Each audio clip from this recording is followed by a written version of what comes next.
मुअज़्ज़ज़ ख़वातीन हज़रात, इस तरह की प्यारी प्यारी वीडियो देखने के लिए हमारे चैनल को सब्सक्राइब करें और बेल के आइकॉन को दबाएं ताकि आपको हमारी वीडियो सबसे पहले मिलती रहे। अस्सलामु अलैकुम दोस्तों, पेश खिदमत है काली आत्मा एपिसोड नंबर 31। मगर बाबा जी, आप कौशल को कैसे जानते हैं? उल्टा मुझसे सवालात कर रही हो। मैं तुमसे जो कुछ पूछ रहा हूँ मुझे उसके बारे में जवाब दो। क्या तुमने कौशल को डसा था? मैं इस बात का जवाब नहीं दे सकती। चलो ठीक है, ये बताओ, क्या तुम्हारे माँ बाप इंसान थे? क्या? जयरूख फिर चौंक पड़ी। क्या तुम्हारे माँ बाप इंसान थे या हैं? मैं नागन हूँ गुरुजी। आप जो कुछ भी हैं, मुझसे मेरे बारे में सवालात करने की बजाय अपनी कुछ बातें मुझे बताएं। मेरा नाम मंगू लाल है और उसके अलावा तो मैं कुछ नहीं बताऊंगा अपने बारे में। सनाका, ये तुम मुझे कहाँ ले आए? क्या तुम मेरे साथ कोई धोखा करना चाहते हो? हाँ, ऐसी ही बात है, सनाका ने बेरहमी से जवाब दिया और उसके बदले हुए लहजे को महसूस करके एकदम पत्थर की तरह खड़ी हो गई। क्या कह रहे हो तुम? तुम जानती हो जयरूख कि मैं तुमसे मोहब्बत नहीं करता। तुम ये भी जानती हो कि मेरी मोहब्बत कौन है। तुम जब से मेरे पीछे लगी हुई हो मैं उसके बारे में भी जानता हूँ और तुमने मुझे जितने नुकसानात पहुँचाए हैं वो भी मेरे इल्म में हैं। अब इसके बाद क्या तुम ये समझती हो कि मैं तुमसे मोहब्बत कर सकता हूँ? लेकिन अभी तुमने और भी कुछ कहा था। हाँ जयरूख, तुम्हें यहाँ तक लाना था। क्या? हाँ, क्यों? बस मेरे गुरुजी तुमसे मिलना चाहते थे। हाँ, बैठ जाओ जयरूख, मैं तुमसे कोई दुश्मनी नहीं है। तुमने जो कुछ किया वो गलत किया। सनाका किसी और से प्रेम करता है। मैं तुमसे ये नहीं कहूँगा कि तुम इससे प्रेम ना करो, लेकिन बहरहाल मेरा मकसद कुछ और ही है। मेरी बात का जवाब दो और उसके बाद जो मन चाहे करो। तुम्हारा क्या ख्याल है गुरुजी महाराज? क्या मैं उसके लिए मजबूर हूँ? मैं तो सनाका की मोहब्बत को तस्लीम करके यहाँ आई थी। अगर वो मुझसे प्रेम नहीं करता तो फिर मेरा उससे क्या तल्लक रह जाता है? और मैं अब भी बता देती हूँ गुरुजी महाराज या मंगू लाल जी कि सनाका से तो मैं प्रेम करती हूँ। जो कोई भी लड़की या नागन इसके करीब आई मैं उसे ज़िंदा नहीं छोड़ूंगी। ये मेरा अटल फैसला है। मैं देखती हूँ सनाका किस तरह किसी दूसरे की आगोश में जा सकता है और इसके अलावा मैं आपके सवालात का जवाब नहीं दूंगी। समझ रहे हैं आप? बैठ जा जरूर, बैठ जा। तेरा जाना यहाँ से मुमकिन नहीं है उस समय तक कि जब तक तू मेरे सवालात के जवाब ना दे दे। मुझे कौन रोकेगा महाराज? जयरूख ने कहा और अचानक उसका जिस्म पतला होना शुरू हो गया। थोड़ी देर के बाद वो नागन बन गई। सनाका उसी तरह खामोश बैठा हुआ था। जयरूख लहराती हुई आगे बढ़ी, लेकिन जूं ही वो उस हिसार के करीब पहुंची जो मंगू लाल के बैरों ने बनाया था, अचानक ही हिसार में आग भड़क उठी। तेज नीले शोले तकरीबन 4-4 फुट ऊंचे होने लगे और जयरूख घबराकर पीछे हट गई। वो वहां से आगे बढ़ी, लेकिन बाहर निकलने के दरवाजे आहिस्ता आहिस्ता बंद होने लगे। वो अब एक दायरे की कैद में थी। चुनाचा पीछे हटकर उसने कुंडली मारी और फुंकारने लगी। मंगू लाल ने हंसते हुए कहा, मैं नाग नहीं हूँ जयरूख, मैं इंसान हूँ। सनाका तो शायद तेरे जहर का शिकार ना हो सके, क्योंकि वो खुद तुझसे ताकतवर जहर का मालिक है। बल्कि अगर वह तुझे काट ले सांप बनकर तो तू पानी बनकर बह जाए। ये बात मैं कह रहा हूँ, लेकिन मैं मौजूद हूँ तेरे सामने, चाहे तो मुझे हलाक कर दे। जयरूख फुंकारते हुए आगे बढ़ी और उसके बाद उसने अपने बदन को समेटकर एक लंबी छलांग लगाई और फिजा में उड़ती हुई मंगू लाल की तरफ बढ़ी। लेकिन मंगू लाल कोई मामूली शख्सियत नहीं थी। जयरूख बुरी तरह किसी चीज़ से टकराई। मंगू लाल ने अपने गिर्द एक हिसार बनाया हुआ था जो पत्थर से भी ज़्यादा सख्त था और शीशे से ज़्यादा शिफाफ, क्योंकि अंदाज़ा नहीं होता था कि मंगू लाल किसी हिसार में है। मगर जयरूख जिस बुरी तरह से उससे टकराई थी उसने उसे काफ़ी चोट लगाई और वो नीचे गिर पड़ी। नीचे गिरते ही वो पलटकर एक तरफ भागी। अब वो चारों तरफ घूमती फिर रही थी और कोई ऐसा रास्ता तलाश कर रही थी जहाँ से वो बाहर निकल सके। लेकिन यह जादू का हिसार था और उससे निकलना मुमकिन नहीं था। उसके कानों में मंगू लाल की आवाज़ उभरी, जब थक जाए तो मेरे सामने इस पत्थर पर आकर बैठ जाना। जयरूख को यह एहसास हो रहा था कि वह बुरी तरह फंस चुकी है और अब उसके लिए बहरहाल बाहर निकलना मुमकिन नहीं। वो फुंकारती रही, कोशिशें करती रही। सनाका पर उसे बहुत गुस्सा आ रहा था। तो सनाका ने मेरे साथ चालाकी बरती है। वो मुझसे मोहब्बत नहीं करता, वो कभी मेरा नहीं हो सकता। जरूक इस अंदाज में सोच रही थी, लेकिन उसका इसे अंदाजा हो चुका था कि वह मंगू लाल के सामने बेबस हो चुकी है। मंगू लाल ने हंसते हुए कहा, और कोशिश कर जरूक, इन शोलों को फलांगने की कोशिश कर। लेकिन जरूक को अंदाजा हो गया था कि अब यह मुमकिन नहीं है। वो रेंगती हुई सनाका के पास आ गई और फिर उसके पैरों में लिपटने लगी। सनाका खामोश बैठा हुआ था। ये हकीकत थी कि सनाका जरूक से कहीं ज्यादा ताकतवर सांप था और उसके बदन से उठने वाली खुशबू जरूक को यह बताती थी कि अगर उसने गुस्से में आकर सनाका को काटने की कोशिश की तो उसका जहर सनाका पर बेअसर ही होगा। लेकिन अगर सनाका को गुस्सा आ गया तो फिर जरूक की अपनी जिंदगी मुश्किल हो जाएगी। चुनाचा वो थक हार कर वापस पत्थर की जानब पलटी। पत्थर के करीब बैठकर वो इंसानी जून में आई और फिर थके थके अंदाज में पत्थर पर बैठ गई। उसकी शिकस्त खोरदा निगाहें कभी सनाका और कभी मंगू लाल का जायजा ले रही थी। मंगू लाल के होंठों पर मुस्कुराहट फैल गई। उसने कहा, हाँ जरूक, मेरा ख्याल है कि अब तो मुझे मेरे सवालात का जवाब देने पर तैयार होगी, और अगर मैं तुम्हें जवाब ना दूं तो फिर तेरे लिए बड़ा बुरा वक्त आ जाएगा। ये देख। मंगू लाल एक टोकरी उसके सामने फेंकते हुए कहा। ये टोकरी उससे पहले यहाँ नहीं थी, बल्कि जबकि मंगू लाल ने दोनों हाथ ऊपर किए तो ये टोकरी उसके हाथ में आ गई थी। उसने टोकरी को सामने फेंकते हुए कहा, मैं तुझे इसमें कैद कर दूंगा और फिर 12 साल तक तू इससे बाहर नहीं आ सकेगी, और इन 12 सालों में काया ही पलट चुकी होगी। उसके बाद भी अगर मैं चाहूँगा तो तुझे आज़ादी मिलेगी, लेकिन अगर नहीं चाहूँगा तो मैं तुझे ज़मीन में दफन कर दूंगा। क्या समझी? जरूक काम कर रह गई थी। सही महीनों में मुकम्मल तौर पर नागन तो थी नहीं, वो तो बस उसके बाप की कार्रवाइयाँ थी। अगलूस ने अपने जादू के तहत उन लोगों को सांप की जून बख्श दी थी, वरना हकीकतन वो सांप नहीं थे। अगलूस ने उन्हें इस हाल में ही महफूज समझा था, और ये हकीकत थी कि अब तक वो उसके बहन भाई नाग बनकर बड़े आराम की ज़िंदगी गुजार रहे थे। बहुत सी आसानियां हासिल हो गई थी उन्हें। बहरहाल अब सूरत हाल बिल्कुल मुख्तलिफ थी। चुनाचा जरूक को एहसास हो गया कि मंगू लाल के अहकामात पर अमल करने ही से ज़िंदगी कायम रह सकती है। वो कहने लगी, क्या पूछना चाहते हो तुम? हाँ, अब मुझे बता, क्या तुम लोग इंसान हो? तुमने ये सवाल क्यों किया मंगू लाल, जबकि तुम जानते हो मैं नागन हूँ और मैं नागन बन चुकी हूँ? इसलिए देवी जी कि तुमने कौशल के शरीर में जो जहर उतारा था वो किसी नागन का जहर नहीं था, बल्कि वो बनी हुई नागन का जहर था। क्या मतलब? हर चीज़ की एक बड़ी तफसील होती है देवी जी। नाग 1000 साल की उम्र होने के बाद इंसान बन सकता है और इंसान नाग नहीं बन सकता, लेकिन कुछ जंतर मंतर ऐसे हैं कि इंसान भी नाग बन सकता है। वो जंतर मंतर बहुत बड़े होते हैं। मुझे तुम ऐसी ही नागन नजर आती हो। ये बताओ, क्या तुम ये जंतर मंतर जानती हो? नहीं। तो फिर तुम नागन कैसे बनी? ये एक लंबी कहानी है। वही कहानी मैं सुनना चाहता हूँ देवी जी। क्या करोगे वो कहानी सुनकर? ज़रूरी है, तुम समझती नहीं हो। ज़रूरी है ये। क्यों ज़रूरी है? मुझे इस बात का जवाब दो। अभी मैं तुम्हें इस बात का जवाब नहीं दूंगा, लेकिन ये मेरा तुमसे वादा है कि जब तुम मेरे तमाम सवालात का जवाब दे दोगी तो मैं तुम्हें तुम्हारे उस सवाल का जवाब दूंगा। तो फिर मुझे क्या करना चाहिए? मुझे अपने माँ बाप के बारे में बताओ। मेरे बाप का नाम ओगलूस है और माँ का नाम सेरा। हम लोग बहुत दूर पहाड़ों में रहते थे। वहाँ मेरा बाप ओगलूस कबीले का विच डॉक्टर था। कबीले वालों का इलाज किया करता था। कबीले वाले ऐशो आराम की ज़िंदगी बसर कर रहे थे। उनकी दुश्मनी और दूसरे कबीलों से थी, और फिर एक कबीले ने हमारे कबीले पर हमला किया। मेरे बाप ने मेरे कबीले वालों को समझाया कि उन्हें किस तरह जंग करनी है। कबीले वाले नहीं माने। उन्होंने अपने आप को ज़्यादा ज़हीन समझा। नतीजे में उन्हें बदतरीन नुकसानात उठाने पड़े। लेकिन मेरा बाप हमारे पूरे ख़ानदान को लेकर वहाँ से चल पड़ा, और उसके बाद हम लोग इस दुनिया में आ गए। मेरे बहुत से भाई और बहुत सी बहनें यहाँ आकर यहाँ के रहने वालों में शामिल हो गए। मैं भी उन्हीं में से एक हूँ। हम लोगों ने अपनी दुनिया अलग बना ली और ऐशो आराम से जीने लगे।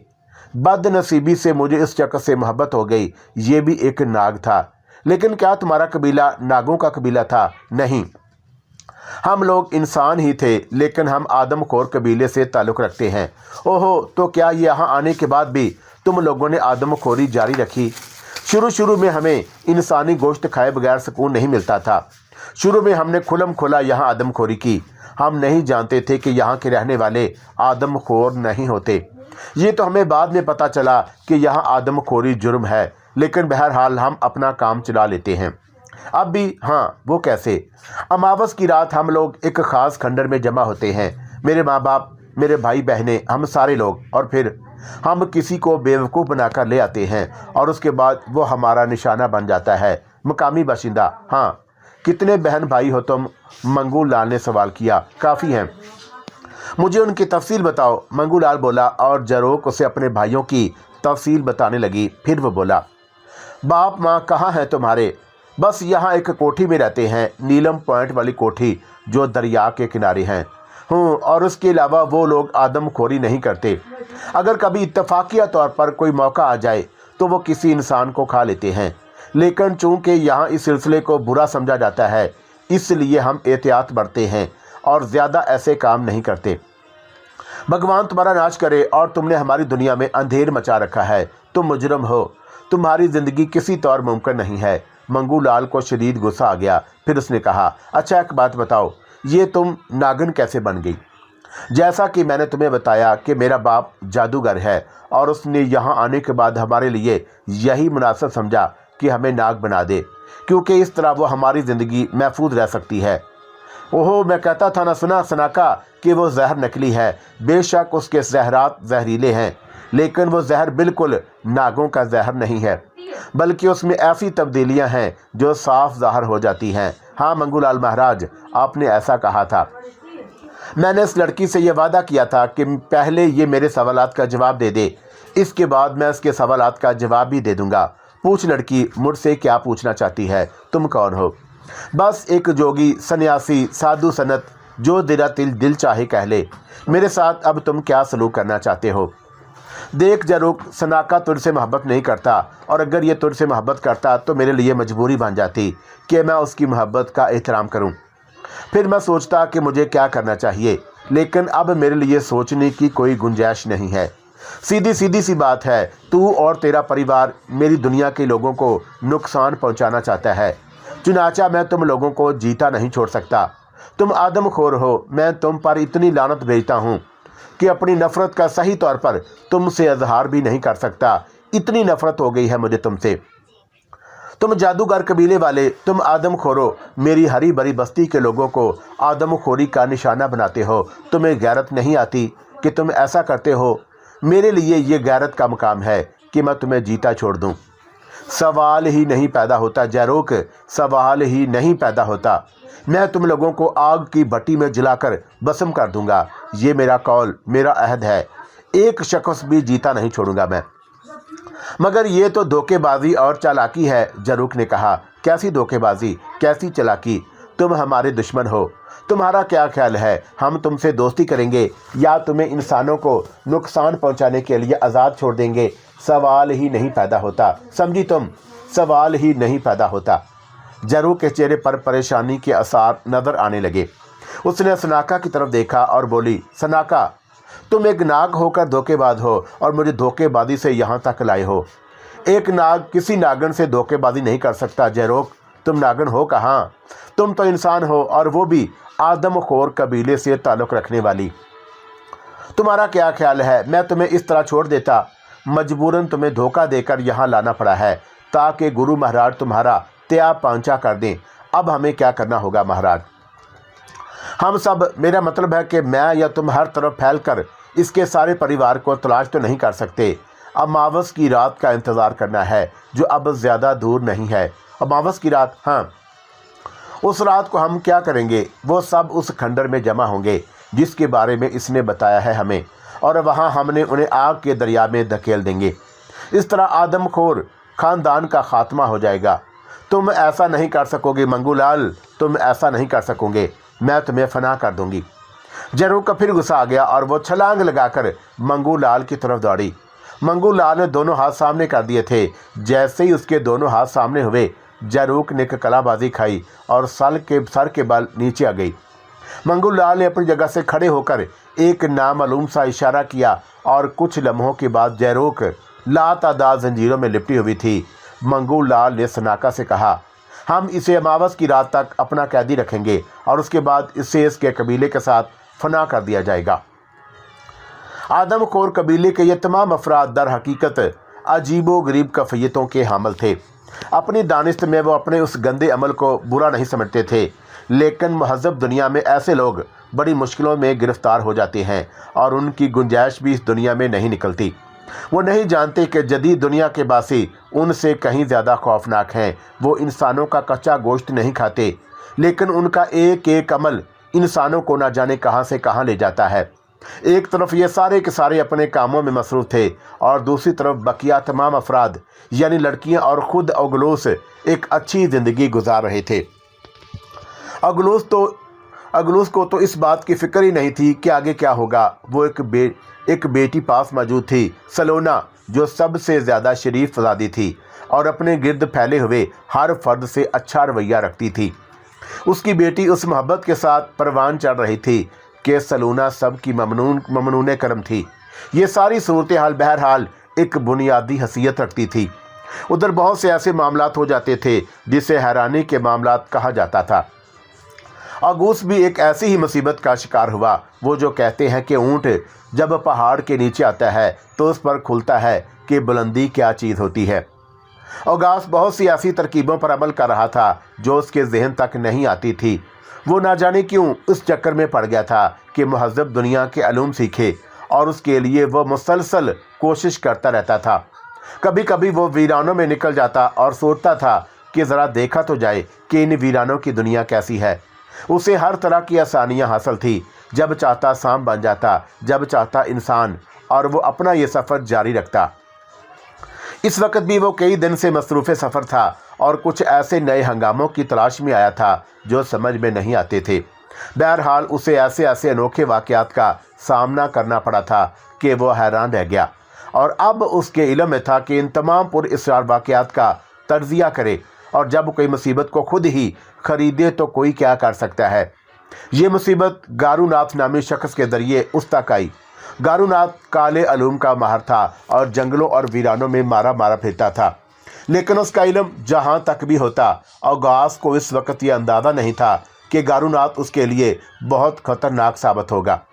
जंगल में वो उसे मिला था और उससे बहुत सी बातें हुई। तब गारूनाथ ने उसे कहा, तू जो कोई भी है मैं नहीं जानता, पर एक बात मैं तुझे बता दूं, अगर तू मेरा चेला बन जाए तो संसार की ऐसी बातें जान लेगा कि कोई दूसरा नहीं जान सकता।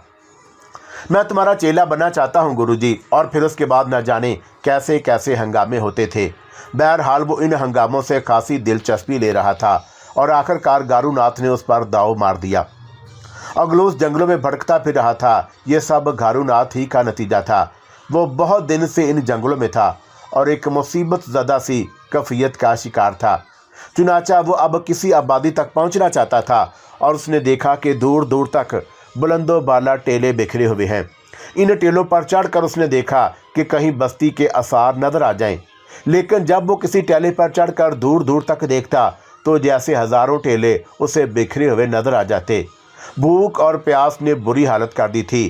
सांप भी बनता तो उस संगलाख ज़मीन पर सफ़र करना कोई आसान काम नहीं था। बहरहाल ना जाने वो कब तक मुख्तलिफ हिस्सों में चकराता रहा। फिर एक जगह उसे एक दरख्त नज़र आया और वह उसके नीचे जाकर बैठ गया। सूरज बुलंदी पर चमक रहा था और अगास में अब आगे चलने की हिम्मत नहीं थी। बहरहाल वो बहुत परेशान था। सूरज आहिस्ता आहिस्ता सर पर से गुजर गया। यहाँ बैठे बैठे काफ़ी देर हो गई। प्यास की शिद्दत और भूख उस पर गालिब आ गई थी। पानी मिल जाता तो शायद इतनी परेशानी ना होती। पानी कहाँ तलाश किया जाए। एक दफ़ा फिर वो अपनी जगह से उठा और एक सिमत इख्तियार करके चल पड़ा। वो दूर दूर तक निगाहें दौड़ा रहा था। हैरत की बात यह थी कि यहाँ कोई ज़ीरो नज़र नहीं आ रहा था। वो चलता रहा और सूरज अपना सफ़र तय करता रहा। फिर सूरज डूब गया और रात सर उभारने लगी। शाम की कजलाहटें ख़त्म हो गईं, लेकिन पहाड़ी चट्टानों का ये सिलसिला ख़त्म नहीं हुआ। लगता था कि जैसे सारी दुनिया वीरान हो गई थी। मुझे क्या करना चाहिए। वो अपने आप से सवालात करता और फिर सोचता कि ये तो गड़बड़ हो गई। अब अगर नाग बनकर भी यहाँ से निकलने की कोशिश करे तो कैसे निकल सकता है। कई बार उसके जहन में एक ख्याल आया कि कहीं गारूनाथ ने उसे बेवकूफ़ तो नहीं बनाया। बहरहाल उस महज़ब दुनिया के लोग थे, जो कुछ भी ना करते कम था। जब रात काफ़ी तारीख हो गई तो वो एक जगह बैठ गया। बदन थकन से चूर हो गया था और कोई बात समझ में नहीं आ रही थी। दिलो दिमाग साथ छोड़ चुके थे। एक बार फिर एक दरख्त नज़र आया, जो घना तो नहीं था लेकिन ऐसा था कि उसके नीचे पनाह ली जा सकती थी। ये भी अजीबोगरीब दरख्त था और दरख्त के नीचे बैठ गया। वो अपना सर घुटनों में दे दिया।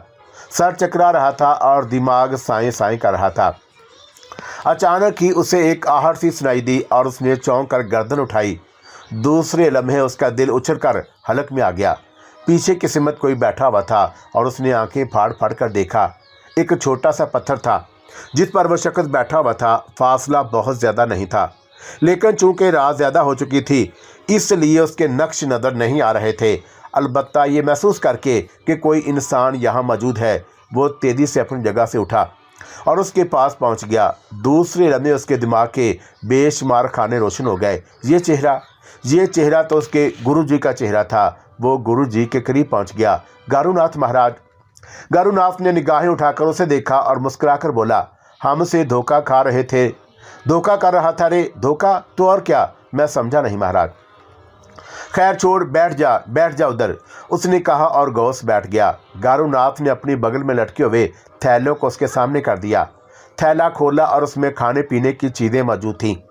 ये चीज़ें उसने औगास को दी तो औगास उन पर झपट पड़ा और उसने खूब अच्छी तरह खाया पिया। और जब शिकम सीर हो गया तो उसने शुक्रगुजार निगाहों से गारूनाथ को देखते हुए कहा, गुरुजी, सच्ची बात यह है कि अगर आप ना मिलते तो मैं ज़िंदा नहीं रह सकता था। औगास, जहाँ तक मेरा इल्म काम करता है, तू है तो इंसान ही, लेकिन इंसानों की नबादियों से तेरा कोई तल्लुक़ नहीं है। तू बताएगा कि तू क्या है?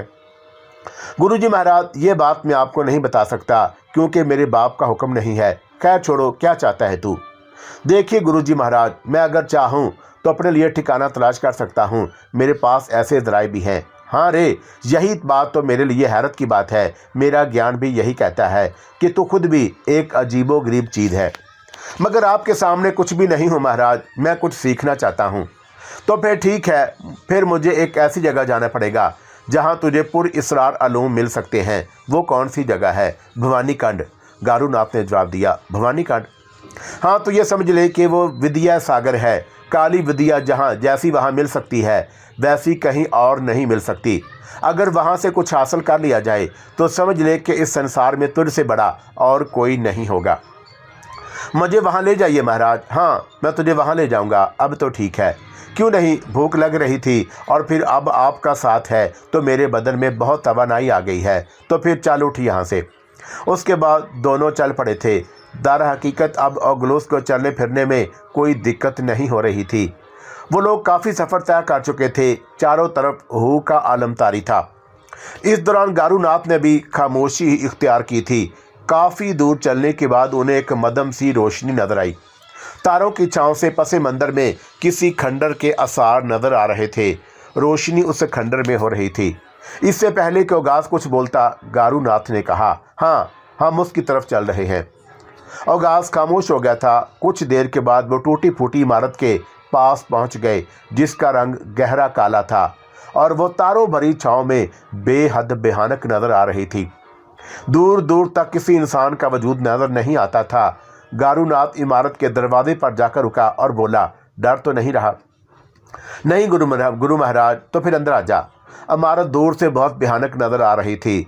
बाहर से बिल्कुल खंडर बनी हुई थी, लेकिन 6 सीढ़ियां तय करने के बाद जब वो बड़े दरवाजे तक पहुंचे तो औगास ने एक अजीमो शान चबूतरा देखा जो दूर दूर तक फैला हुआ था। उसके 2 तरफ दर बने हुए थे। सामने का हिस्सा भी एक बड़े से दालान की शक्ल में था और दालान के अंदर 3 छोटे छोटे दरवाजे नजर आ रहे थे। वो वहां पहुंचकर रुक गए और गारूनाथ ने कहा, इधर आ जा। कौन सी जगह है ये भी जन्म कुंडल है। ये एक अफसोसनाक बात थी कि बेचारे औगास की समझ में वह बातें नहीं आई थी जो उन लोगों का ख़ास अमल था। वो काली दीवारों वाली उस अजीम शान इमारत को देख रहा था। जिसे देखकर दिल पर एक अजीब सी हैबत तारी हो रही थी। वैसे इसमें कोई शक नहीं था कि औगलूस ने उन्हें सब कुछ दे दिया था, लेकिन वो हिम्मत कहाँ से लाते जो उन्हें हर खौफ से बेनियाज कर देती। बहरहाल भयानक माहौल, हू का आलम, टमटमाते हुए तारे और उनकी मध्यम छाँव में ये दुनिया की सबसे भयानक तरीन इमारत लग रही थी। नीचे की सिमत कोई राहदारी सी थी जो गर्दो गुबार और छोटे मोटे पत्थरों से अटी हुई थी। अलबत्ता ये चबूतरा बड़ा शानदार था। न जाने क्यों इस वक्त उसे अपने सामने बैठा हुआ गारूनाथ भी बहुत पुरइसरार लगा और औगास ये महसूस करने लगा कि गारूनाथ की आंखों में एक अनोखी चमक है। गुरु महाराज, मुझे यहाँ कुछ अजीब सा लग रहा है। क्यों? न जाने क्यों। थोड़ा सा इंतज़ार कर ले, अभी चांद निकल आएगा। अच्छा, एक बात बताइए गुरु महाराज। हाँ बोल। ये भवानी कंड कोई और जगह है या आप इसी को कहते हैं? खामोश रह, मैं तुझे जिस बड़ी कुव्वत के चरणों में ले जा रहा हूँ, अगर वो तेरा हाथ थाम ले तो तू समझ ले कि संसार में तुझसे बड़ा और कोई नहीं होगा। चांद आहिस्ता आहिस्ता निकल रहा था और उसके बाद जब पूरा चांद निकल आया तो गारूनाथ अपनी जगह से उठ खड़ा हुआ। आजा, रोशनी के दरवाजे खुल गए हैं। औगास अब भी कुछ समझ नहीं पाया था। कभी कभी वो ये सोचने लगता था कि क्या बेवकूफ़ी की बात है। इस दुनिया में रहकर उसे पुरइसरार अलूम आ भी जाएं तो कौन सा फ़र्क पड़ता है। उसके अपने पास तो हासिल करने के लिए बहुत कुछ है और जिन हालात से वो गुजर चुका था वो भी मामूली नहीं थे। बहरहाल वो वहाँ से अंदर दाखिल हो गया और फिर कई दरों से गुजरता हुआ गारूनाथ की रहनुमाई में एक बड़े दरवाजे से गुजरकर उस इमारत में दाखिल हो गया जहाँ एक अजीबोगरीब मंजर फैला हुआ था। छत के एक सुराग से चांदनी अंदर दाखिल हो रही थी और उस चांदनी ने जिस चीज़ का अहाता किया हुआ था वो काले पत्थर से बना हुआ एक कद आदम मुजस्मा था। इस कदर हैबतनाक कि उसे देखकर दिल की धड़कनें बंद हो जाएं। औगास जैसे गैर इंसानी आदमखोर का दिल भी लर्ज कर रह गया था। गारूनाथ उसके करीब खड़ा हो गया। अचानक औगास को अपने कदमों के करीब एक सरसराहट सी महसूस हुई और उसके साथ ही एक खौफनाक फुंकार सुनाई दी। उसने देखा कि वो एक खौफनाक सांप है जो उनकी जानब आ रहा है, लेकिन औगास के करीब पहुंचकर वो सांप उसके कदमों से लिपट गया। औगास जो का खुद भी उस कफियत का शिकार रहता था, इसलिए उसे सांप से खौफ महसूस नहीं हुआ। अलबत्ता वो ये जायज़ा लेने की कोशिश करने लगा कि कहीं ये कोई उसका भाई बहन तो नहीं है, लेकिन सांप ने कोई इज़हार नहीं किया और आखिरकार वो उस मुजस्मे में दाखिल हो गया। अलबत्ता गारूनाथ के होंठों पर एक मुस्कुराहट फैल गई। उसने मुस्कुराते हुए कहा, इसका मतलब है कि तू नाग है। औगास चौंक पड़ा। ये बात तुम्हें कैसे मालूम हुई महाराज? बस बहुत से अमल ऐसे होते हैं। अच्छा चुप हो जा, बाकी बातें बाद में तुम्हें बताऊंगा। देख उधर देख, उसने कहा और मुजस्मे की जानब औगास को मुतवज्जा किया। गारूनाथ ने खुद दोनों हाथ जोड़ दिए थे। औगास को अचानक ये महसूस हुआ कि जैसे मुजस्मे की आंखें रोशन होती जा रही हैं। औगास का पूरा बदन कपकपा रहा था। वो दहशत भरी निगाहों से उस मंजर को देख रहा था। वो इस कदर खौफनाक मंजर था कि कमज़ोर दिल का कोई शख्स उसे देखकर बर्दाश्त न कर पाए। क्या महसूस कर रहा है तू? गारूनाथ महाराज, मैं डर रहा हूँ, औगास ने जवाब दिया। सांप होकर डर रहा है? हाँ महाराज। अचानक इस हालनुमा कमरे में एक गर्जदार सी गूंज पैदा हो गई और उसके बाद वो खौफनाक मुजस्मा मुतहरक हो गया और उसकी आवाज़ उभरी, गारूनाथ, इसे क्यों लाया है यहाँ? जे महाबिल्ली, मैं इसे तेरा दास बनाने के लिए लाया हूँ। नहीं, ये हमें पसंद तो है, लेकिन इसके बारे में हम तुझे ये बता रहे हैं कि इसका जीवन लंबा नहीं है। कोई ऐसी शख्सियत होती कि हमारा काम भी बन जाता और इसका भी तो दूसरी बात थी। आप क्या कहना चाहते हैं महाराज? इसे ले जा, ये हमारे काम का नहीं है। अगर ये हमारे काम का होता तो सूरत हाल दूसरी होती। महाराज, मैंने तो ये सोचा था कि तुम्हें तुम्हारा एक और दास दे दूंगा। इस बात का तो मुझे अंदाज़ा था कि यह खालस इंसान नहीं है। खालस इंसान है ये। तुम पता नहीं किन चक्रों में रहते हो। इतना सा अंदाज़ा भी नहीं होता तुम्हें। इतना अरसे से ऐसा जीवन गुजार रहे हो। मगर महाराज, आप क्या कह रहे हैं? ये केस का जीवन लंबा नहीं है, यानी ये मर जाएगा? हाँ ठीक है महाराज, फिर मैं इसे वापस भेज देता हूँ। हाँ यही मुनासिब है, जवाब मिला और गारूनाथ ने गहरी निगाहों से औगास को देखा, लेकिन औगास पर एक अजीब सी कफियत पैदा हो चुकी थी। उसने गारूनाथ से कहा, गुरु महाराज, आप तो मेरे गुरु हैं, सारी बातें बात की बातें हैं। तू ऐसा करके बाहर जाकर खंडर के दरवाजे के बाहर मेरा इंतज़ार कर, मैं अभी थोड़ी देर में आता हूँ। ये कहकर गारूनाथ ने औगास को बाहर निकाल दिया। लेकिन ओगास पर एक अजीब सी कफियत तारी हो गई थी। वो बड़े दुख भरे अंदाज में सोच रहा था कि वाकई उसकी ज़िंदगी के दिन कम रह गए हैं। उधर गारूनाथ ने मुजस्मे के सामने हाथ जोड़कर कहा, महामुखपाल, मुझे बता तो दीजिए, इस शख्स को आपने क्यों ठुकराया? बस वो हमारे काम का नहीं है। हालांकि वो आदमखोर है, इंसानों का गोश्त खाता है, इंसानों को नुकसान पहुंचा सकता है। हम चाहते तो उसे बहुत बुरा बना सकते थे, मगर क्या करें, मजबूरी है। हमने तो बड़े बड़े काम कर रखे हैं, पर छोड़ इन बातों को, इसे छोड़ दे, जाने दे इसे। तो फिर ठीक है महाराज, मैं इसके पास जाकर क्या करूँगा, मैं दूसरे रास्ते से चला जाता हूँ। ये कहकर गारूनाथ खंडर के दूसरे हिस्से की तरफ बढ़ गया। दूसरी तरफ ओगास खड़ा उसकी वापसी का इंतजार कर रहा था। रात आहिस्ता आहिस्ता बीत गई और सुबह की रोशनी नमूदार होने लगी। ओगास को अब इस बात पर हैरत थी कि गारूनाथ वापस क्यों नहीं आया, लेकिन अंदर जाकर उसे देखने की हिम्मत उसके अंदर नहीं रही थी।